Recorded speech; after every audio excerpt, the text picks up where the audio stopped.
Hi, welcome back to the online tutorial on action research. I hope you've been following along the activities, and if so, congratulations, because you are now ready to write the reflection, which is really the conclusion of your Cycle 1 report. This tutorial will focus on helping you write that reflection. Now, it's important to understand the difference between reflective and descriptive writing. Reflections are things that aren't exactly how they happened, but really your understanding of how they happened. So for example, this camera is reflecting my image. I am standing in front of a glass that reflects trees that are actually in front of me. So this image is a constructed image. It's not an image that exists in the world. It is a reflection of the world. Your reflective writing will be about your view of the way things have taken place in this last period of time. So in order to get started in writing your reflections, I suggest that you do a number of things.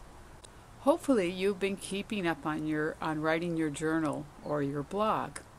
This is important because this forms the data of your reflection. Just like you analyze data from your action research on what happened when you put in place your social action, this is where you analyze your own comments over time. So I've asked you to go through and actually annotate your blog or your journal. So you do this by looking for things like links between your actions and the reactions, or looking for insights, or looking for particular ideas that might have seemed really important at the time, and thinking about the way in which they are important now. So reflections are really putting together things from the present with things from the past, with ideas, thoughts, and projections onto the future.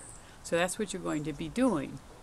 So once you've read through your blogs and you have a sense of what is in them, so that kind of documents your thinking over time, the next step is to reflect on your action and to think about what happened and why it happened.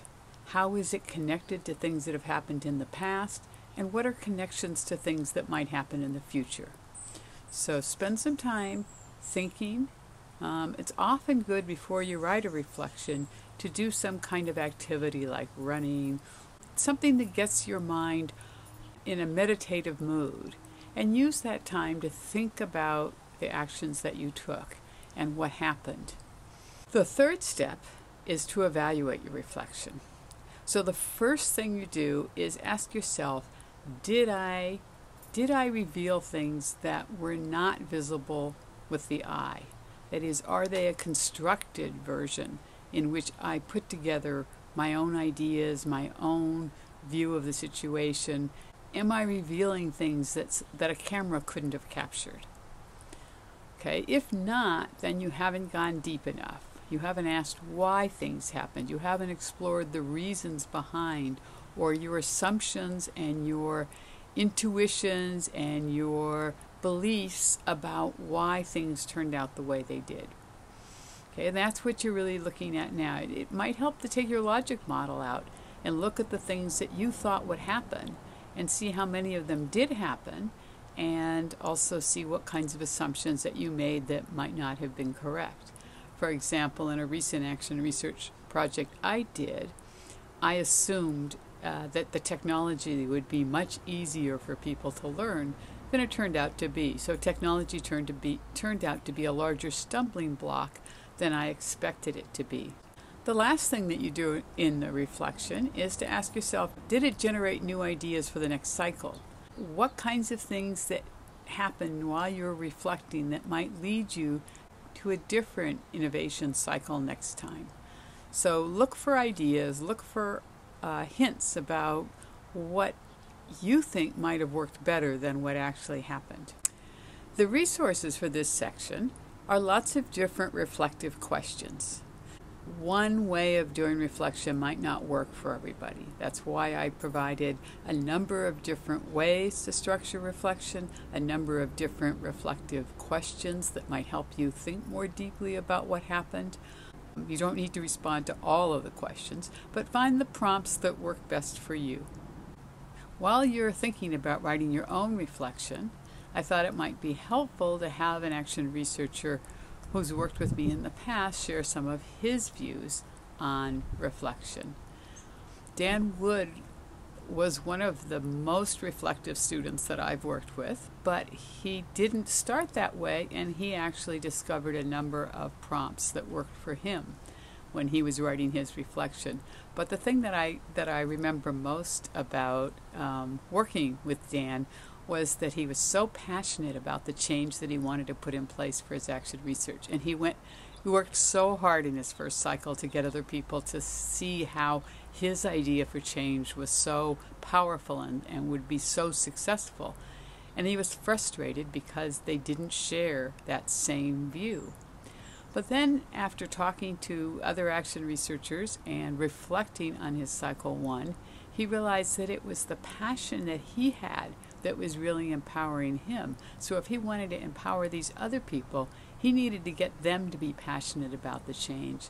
And maybe it required a little bit of ownership on their part. So maybe he had to let go of some parts of his own ideas and have the group generate an idea that they would be really passionate about. So that issue of ownership and passion and the way in which energy drives change was something that came to him through his reflective process. So I'm going to let Dan say a few words about reflection. Hi, I'm Dan Wood from Cadre 11, sharing some thoughts on reflection. Within action research, reflection takes place throughout the process of each cycle and cumulatively at the end of each cycle. The process of reflection is used to gain perspective and understanding of one's actions, motivations for action, and social outcomes. The reflection strategy I started with was outlined in 2001 by Coughlin and Brannick. It involved first capturing a camera-eyes view of the event in question, reflecting on the feelings and interpretations of the event from my perspective, and then conceptualizing.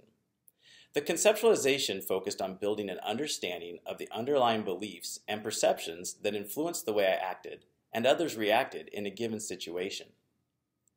As I moved through my action research project, enjoying the process of pursuing a positive change and the meta process of learning how to apply action research, I received feedback from my professor that my reflections could go deeper. While she felt I was doing a good job of capturing the key events, emotions, and other details within my reflections, there was a superficial nature to them that failed to dig into the why behind the what of my actions. As I reviewed this feedback with a colleague, she recommended that I focus on the underlying beliefs and perceptions that might be influencing the way I both act and react in given situations, or the conceptualization. More specifically, she felt I should be focused on what even may be behind those beliefs and perceptions, the causality for my perception of reality, if you will. It was during this discussion that I came upon a new way to structure my reflections that took my action research to the next level by adding a new level, the meta-conceptualization. By exploring a metacognitive analysis of my motivations or beliefs and values, I was able to understand my own actions in a way I never had before. The ultimate outcome of using this process was that I became a much more curious and reflective individual who did not react negatively to interactions that may have previously triggered me. I was able to place some distance between myself and my actions, seeing difficult interactions from multiple perspectives, which reduced the number of difficult interactions overall. Through reflections, I became able to choose better actions that resulted in the positive outcomes or change that I was seeking, whether in a simple interpersonal interaction or over the course of a large-scale project. So each of you need to find the reflective strategy that works for you, and the important thing is that at this point that you're able to listen or reread and think about what you've learned so far in your action research. I hope your reflections have led you to a new cycle, and I look forward to coming back next time and talking a little bit more about cycles, how they're defined, how you know when one cycle is over and you start a next cycle. So until then, enjoy your process. Bye.